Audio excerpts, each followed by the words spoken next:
con Bolivia. Particularmente, el sistema de integración centroamericano es viejo, data de la década del 60.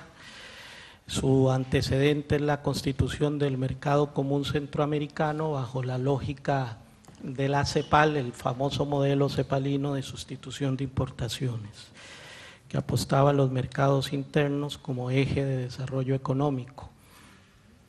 En los 90, este proceso de integración centroamericano sufre, a principios de los 90, un giro muy radical. ¿Cuál es? Es que se constituye Centroamérica o la integración centroamericana en un área de libre comercio de Centroamérica. Y a partir de ahí, el acento en el proceso de integración es de integración comercial.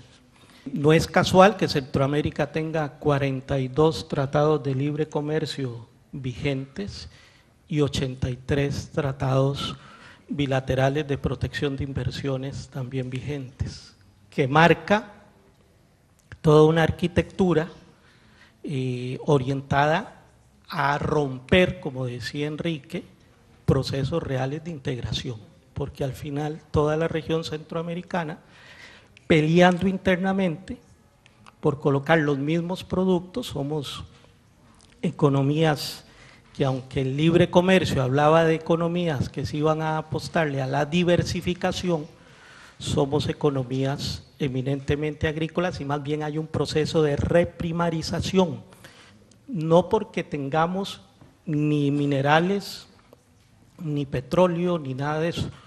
Estamos reprimarizándonos, pero para exportar postres. Le exportamos postres a Europa y Estados Unidos. La lectura que estamos haciendo es que la presidencia de Costa Rica significa seguir bajándole el perfil a CELAC. Ya la presidencia cubana, lamentablemente para nosotros, ha pasado sin pena ni gloria. Durante este año no se ha potenciado la CELAC como espacio, no quedarnos, tal vez termino con esta idea, no quedarnos solo con todas las tareas, que son muchas, de potenciar la UNASUR, sino también subirnos también al carro de que hay la tarea histórica de potenciar paralelamente CELAC. Con respecto al Uruguay, por ejemplo, hablar de integración significa hablar de desarrollo y también significa hablar de asimetrías. Para nosotros, la idea de desarrollo tiene implícita una gran cantidad de subdesarrollo, tal como está planteado hoy. El tema de las asimetrías para nosotros es muy importante. Siempre se ha dicho que en el Mercosur, Paraguay y Uruguay son los enanos llorones del Mercosur. Hay, por un lado, el doble discurso, el discurso de las asimetrías dentro del Mercosur, y sin embargo, con los Estados Unidos estamos en un plano de igualdad según ese documento. Lo traigo a colación porque posiblemente en Uruguay el próximo presidente sea el doctor Tabaré Vázquez. Y el doctor Tabaré Vázquez simpatiza mucho con la idea de un tratado de libre comercio con los Estados Unidos. Yo sigo siendo optimista, pese a de que Benedetti decía que un pesimista es un realista bien informado. Sigo siendo optimista y creo que algún día vamos a lograr esta integración para todos. Well, regional integration in Africa is also facing a lot of challenges, similar to what is happening here. Probably the only difference is that we have just a small difference between your challenges and the challenges that we have in Africa. Of course, we have made a couple of strides, but we still have so many challenges. One of the challenges that we have in Africa is the issue of overlapping of membership. But you find that almost 17 countries are still in the process of negotiating or renegotiating with other countries to join other blocs. 5 countries which are in the SADC bloc are also in the SACU.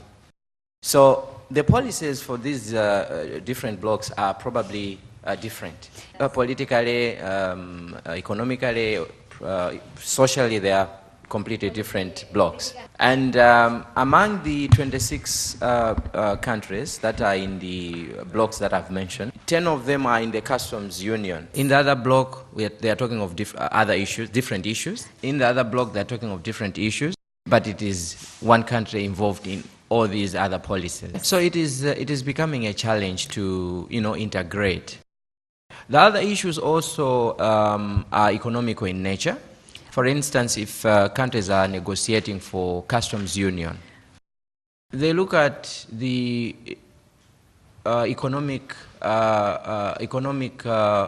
values of that particular country in terms of its capacity. For example, my own country, Malawi, has been in negotiations with South Africa to have a customs union. But the problem we have is that South Africa is rich in the technology. The economy is vibrant. Now, Malawi looks at South Africa as a competitor, whereas South Africa may look at Malawi as probably a beneficiary of its technology and its economic values. So much as Malawi would want to go into customs union with South Africa, we may be looking at what would be the benefits for Malawi and what would be the costs for Malawi. So each country would want to go into such kind of arrangements only when they see that their benefits outweighs their costs.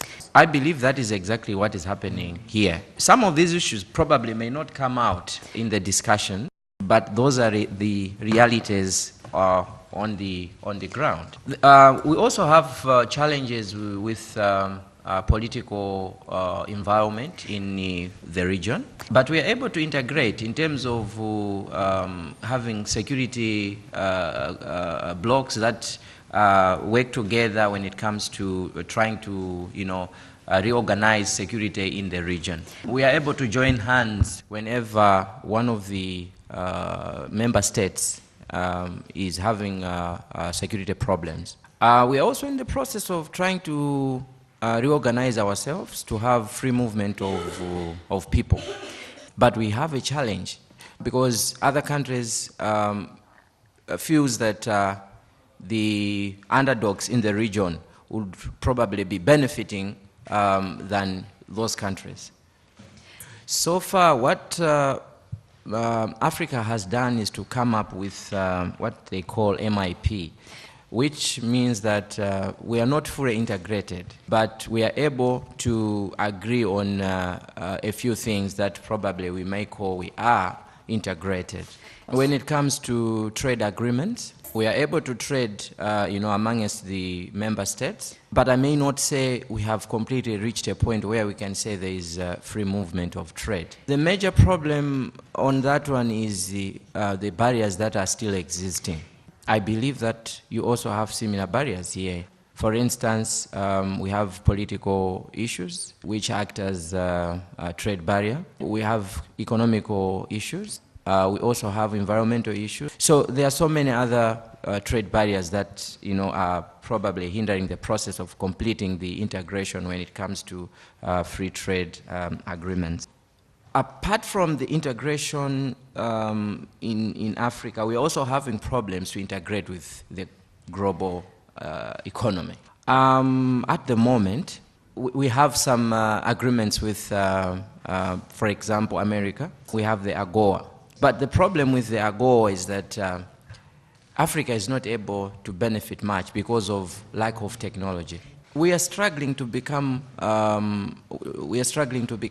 competitive on the global market. So whatever we exchange with the developed nations is not competitive in their market. So we tend to be only receivers, and we are not able to benefit from the agreements that we have with the developed nations. Lack of capacity in terms of human resource. We have cheap labor, yes, but probably skills are lacking. That is the more reason why we are not even benefiting from the natural resources that Africa is rich with.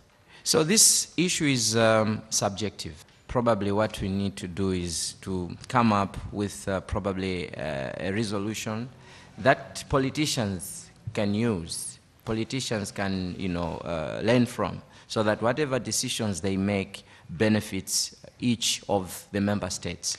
El Mercosur cumplió una muy buena función porque el Mercosur nació tirando a lo que iba a ser el ALCA y posteriormente, justamente con el tema de la apertura y el cambio de algunos presidentes y demás historias, bueno, tuvo una fuerza suficiente y pudo colocar un foro social que es del Mercosur.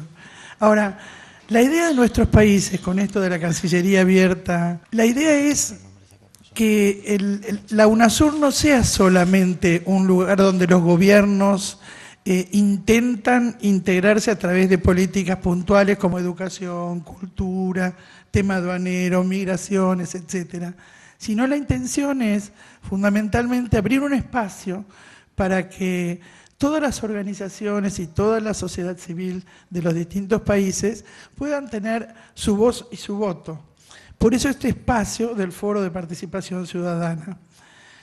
Lo que nos preocupa es que, por supuesto, como ni hablemos de la CELAC, ¿no? Pero en UNASUR también hay algunos países que tiran para atrás. Y yo creo que estamos en un momento muy importante en Latinoamérica.